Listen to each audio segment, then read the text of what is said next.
Hey guys, welcome back and today in this lecture we will learn about methods, class methods। इस lecture में हम functions देखेंगे और हम देखेंगे कि ऊप में हम फंक्शंस को किस तरह से यूज करते हैं। तो हम अपना प्रोजेक्ट ओपन कर लेते हैं, कल वाला ही। ठीक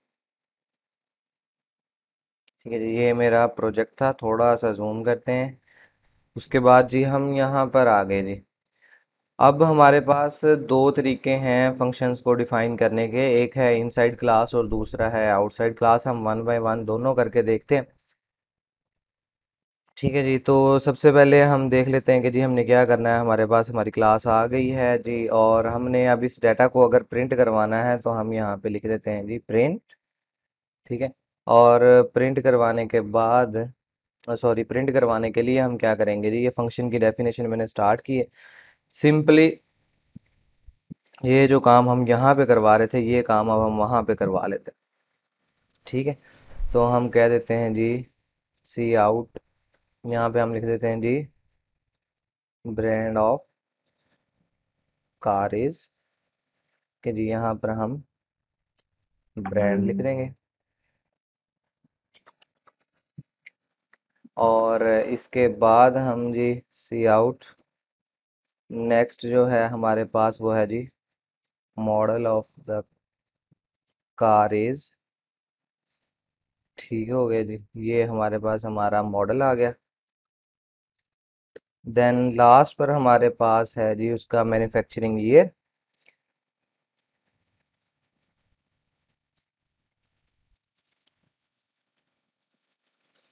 ये आ गया जी मैन्युफैक्चरिंग ईयर, तो हम यहाँ पे कर लेते हैं जी ईयर। ठीक है जी। तो अब मुझे ये सारा काम करवाने की ज़रूरत नहीं पड़ेगी। ठीक है जी। अब मैंने अपना फंक्शन बना लिया जी। ठीक है। और ये फंक्शन मेरे पास मेरी क्लास में एग्जिस्ट करता है। जिस तरह से मैं क्लास की इन प्रॉपर्टीज को इस मेंबर एक्सेस ऑपरेटर की मदद से एक्सेस कर रहा था, इसी तरह से मैं इस फंक्शन को भी एक्सेस कर सकता हूँ। ठीक है। ये जो हमने वेरिएबल्स लिए थे इनको हम डाटा मेंबर्स कहते हैं। जो फंक्शंस हमने क्रिएट किए हैं या जो फंक्शन हमने क्रिएट किया है, फिलहाल एक है, तो हम इसको क्या कहेंगे जी, इसको हम कहेंगे क्या, मेंबर फंक्शंस। ठीक है जी। तो ये आ गया मेरा पहला मेंबर फंक्शन। और अगर मैंने मेंबर फंक्शन को एक्सेस करना है तो मैं क्या करूंगा, जस्ट अपने ऑब्जेक्ट का नाम लिखूंगा जी, ये मेरा ऑब्जेक्ट, डॉट लगाऊंगा और यहाँ पर मेरे पास मेरा प्रिंट का फंक्शन आ जाएगा। लें जी, ये मेरा प्रिंट का फंक्शन आ गया।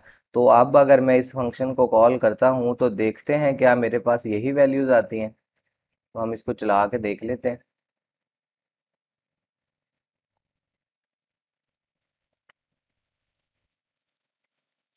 जी, तो ये देखें जी, मेरे पास वही वैल्यूज आ रही हैं, बी एम डब्ल्यू एक्स 5 1 20 20।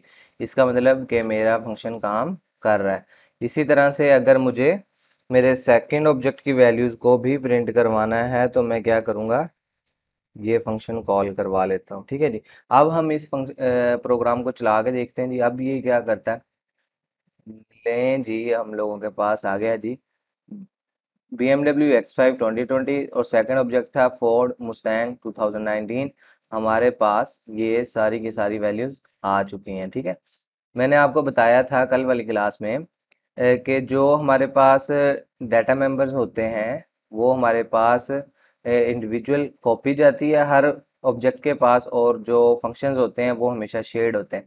तो ये सेम फंक्शन यूज कर रहे हैं हम दोनों ऑब्जेक्ट्स के लिए, लेकिन जो ये डाटा मेंबर्स हैं इनकी कॉपी हर ऑब्जेक्ट में क्रिएट होती है। ठीक है जी। तो ये था पहला मेथड कि हम इनसाइड क्लास किस तरह से क्या कहते हैं जी, मेंबर फंक्शंस क्रिएट कर सकते हैं। अगर हमने outside class member function create करना है तो उसका क्या मेथड है जी, वो भी मैं आपको बता देता हूँ। मैं फॉर द टाइम बीइंग इसी कोड को कॉपी पेस्ट करता हूँ। ठीक है जी। उसके लिए मुझे क्या करना है जी, यहाँ पर हम क्या करते हैं, सबसे पहले फंक्शन को डिक्लेयर कर देते हैं जी। ठीक है जी, ये मैंने फंक्शन डिक्लेयर कर दिया। अब मैंने इसको क्लास के बाहर डिफाइन करना है, तो उसका मेथड ये है कि जी सबसे पहले रिटर्न टाइप आती है, रिटर्न टाइप के बाद हमारी जो क्लास है उसका नाम आएगा, उसके बाद स्कोप रेजोल्यूशन ऑपरेटर आएगा। ठीक है जी। तो ये मेरा आ गया जी क्लास के बाहर फंक्शन।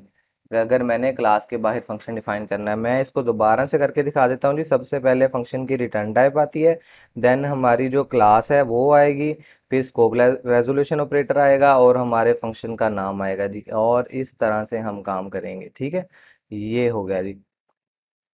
तो यही काम मैंने किया है जी। मैं इसको रिमूव कर देता हूँ। तो ये इस तरह से हम जो है क्लास के बाहर फंक्शन डिफाइन कर सकते हैं। तो ये क्लास के बाहर मैंने फंक्शन डिफाइन कर दिया। अब हम इसको चला के भी देख लेते हैं कि क्या ये बिल्कुल ठीक चलता भी है या नहीं। लें जी, ये चल पड़ा है और ये हमें BMW X5 2020, फोर्ड मुस्टैंग 2019 सारी वैल्यूज जितनी भी हमने एंटर करवाई थी वो दे रहा है। ठीक है जी।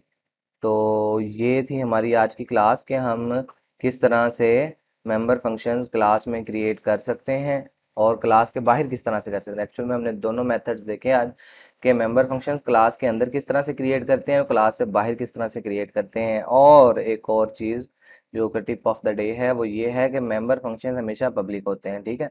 और जो आपके डाटा मेंबर्स हैं, यहाँ पे आपके पास ऑप्शन होती है कि आप इनको प्राइवेट, पब्लिक, प्रोटेक्टेड तीनों में से कोई भी एक्सेस स्पेसिफायर यूज कर सकते हैं, अकॉर्डिंग टू योर सिचुएशन या अकॉर्डिंग टू योर रिक्वायरमेंट्स। तो ये थी जी हमारी आज की क्लास।